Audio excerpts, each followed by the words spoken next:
नमस्कार साथियों, KP talks में आपका स्वागत है और मैं हूं doctor Kailashpati Dutta.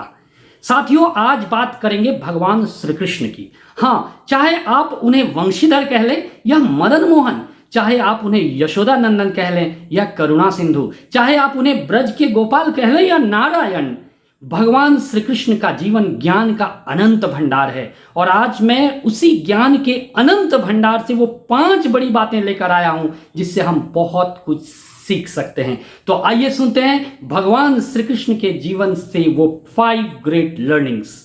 Learning number 1, संघर्ष ही जीवन है, अर्थात जीवन का दूसरा नाम ही संघर्ष है। जी हाँ दोस्तों, भगवान श्री कृष्ण का जन्म कारागार में हुआ, जेल में हुआ। जन्म के तुरंत बाद ही माता पिता का साथ छूट गया और उन्हें माता यशोदा के पास जाना पड़ा। यही नहीं, जन्म के तुरंत बाद से ही कंस की राक्षसी सेना भगवान श्री कृष्ण को मारने के लिए तरह तरह के षड्यंत्र करती रही। वक्त के साथ गोकुल छूटा, मथुरा छूटी, युवावस्था में माता राधा रानी का साथ छूट गया, लेकिन एक चीज जो नहीं छूटी वो थी भगवान श्री कृष्ण के होठों की मुस्कान, उनकी ओजस्विता, उनकी तेजस्विता। साथियों, हमारा आपका जीवन भी संघर्षों से भरा हुआ है। वक्त वक्त पर, हर वक्त आपके हमारे जीवन में नई नई चुनौतियां आती रहती हैं, नई नई परेशानियां आती रहती हैं, लेकिन भगवान श्री कृष्ण के जीवन से हम सीख सकते हैं कि चाहे चुनौतियां कैसी भी हों, चाहे कैसे भी संघर्ष हों, हमारा फोकस सिर्फ अपने ड्यूटी पर होना चाहिए, हमारा फोकस सिर्फ अपने काम पर होना चाहिए। संघर्ष आते रहेंगे और संघर्षों का समाधान वक्त के साथ मिलता रहेगा, बस हम अपना धैर्य ना खोएं। लर्निंग नंबर 2, रिश्ते हैं हमारे जीवन में विशेष, इसीलिए तो कहते हैं रिश्तों पर करिए निवेश। जी हाँ साथियों, भगवान श्री कृष्ण जब बचपन में खेला करते थे तो उनके बहुत सारे मित्रों के साथ वो गाय चराते थे और जंगलों में, वनों में खेलने चले जाते थे।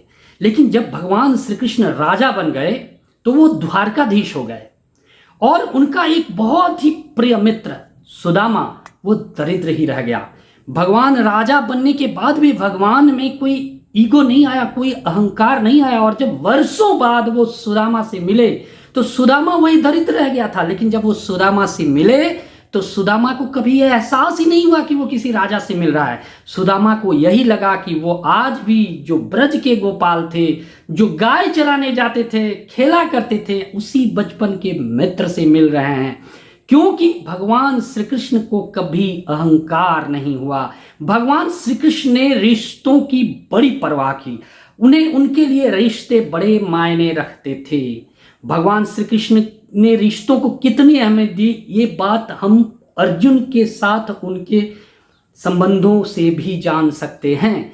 भगवान श्री कृष्ण ने अर्जुन का मेंटर होना स्वीकार किया, सारथी बनना स्वीकार किया। भले खुद अस्त्र नहीं उठाया, शस्त्र नहीं उठाया, लेकिन अर्जुन को विजय दिलाई महाभारत में उन्हीं रिश्तों की परवरिश करते हुए।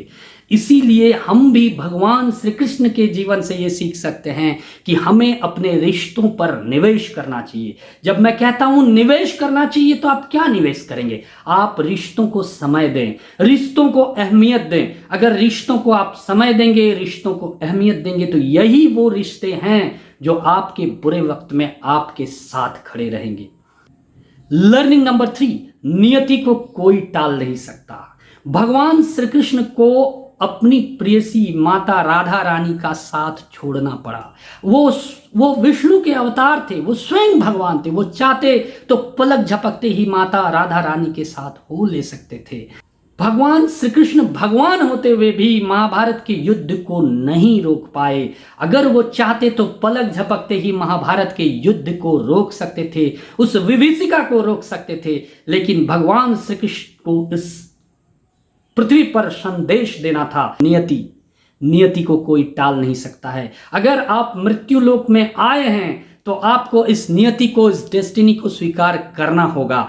हाँ, ये कर सकते हैं कि आप अपनी नियति को चुनौती के रूप में देख सकते हैं, आप कोशिश कर सकते हैं, लेकिन कॉन्सिक्वेंसेस को तो एक्सेप्ट आपको करना ही पड़ेगा। अगर आप रिजल्ट्स को, कॉन्सिक्वेंसेस को एक्सेप्ट नहीं करते हैं तो ये आपकी भूल होगी, क्योंकि इस मृत्यु लोक पर आकर स्वयं भगवान ने भी कॉन्सिक्वेंसेस को, नियति को स्वीकार किया था, मानव जाति को एक संदेश देने के लिए। लर्निंग नंबर 4, भगवान श्री कृष्ण अपने हाथ की छोटी उंगली में गोवर्धन पर्वत धारण करने की शक्ति रखते थे। साथ ही उनके एक उंगली में सुदर्शन चक्र को धारण करने की शक्ति थी। लेकिन साथ में ही भगवान श्री कृष्ण ने बांसुरी का साथ कभी नहीं छोड़ा। वो बांसुरी की धुन में दरअसल प्रेम प्रवाहित करते थे। लोगों के दिलों को जीतने के लिए बांसुरी बजाया करते थे, क्योंकि भगवान श्री कृष्ण वो संदेश देना चाहते थे कि लोगों का दिल जीतने के लिए शक्ति की नहीं बल्कि प्रेम की जरूरत है। प्रेम से ही लोगों का हृदय जीता जा सकता है।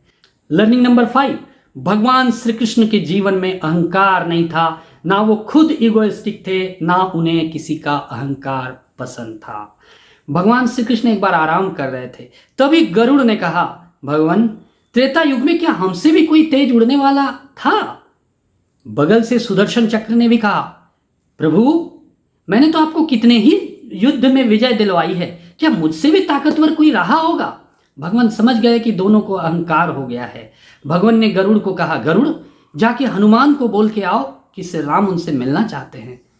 साथ में ही भगवान ने सुदर्शन चक्र को कहा कि मैं अंदर आराम कर रहा हूं, तुम दरवाजे पर रुको और बिना मेरे आदेश के किसी को भी अंदर मत आने दो। गरुड़ हनुमान जी के पास जाकर कहते हैं कि हनुमान जी, भगवान श्री राम आपसे मिलना चाहते हैं। तो हनुमान जी कहते हैं गरुड़ को कि गरुड़ आप चलो, मैं आता हूं। मन में गरुड़ सोचता है कि हनुमान जी वृद्ध हो गए हैं, शायद इन्हें जाने में वक्त लगेगा, तब तक मैं चाहता हूं। जैसे ही गरुड़ वहां पहुंचते हैं तो देखते हैं कि पहले से ही हनुमान जी वहां पहुंचे हुए हैं। जब कक्ष में जाते हैं तो देखते हैं कि हनुमान जी श्री राम से मिलने चले जाते हैं। तो हनुमान जी को श्री कृष्ण पूछते हैं कि मैंने तो सुदर्शन चक्र को रखा था बाहर कि मेरे आदेश के बिना किसी को अंदर ना आने दे। तो हनुमान जी कहते हैं, प्रभु मैं तो आपके विरह में रुक न सका, मैं तो इंतजार नहीं कर सकता था, इसलिए मैंने सुदर्शन चक्र ने तो मुझे रोका, इसलिए मैंने सुदर्शन चक्र को मुंह में दबा के आपसे मिलने आ गया, आप क्षमा करें। साथियों, इस कथा से हम समझते हैं कि भगवान को अहंकार बिल्कुल पसंद नहीं था। आज भर के लिए इतना ही, फिर मिलते हैं अगले वीडियो में, तब तक के लिए नमस्कार।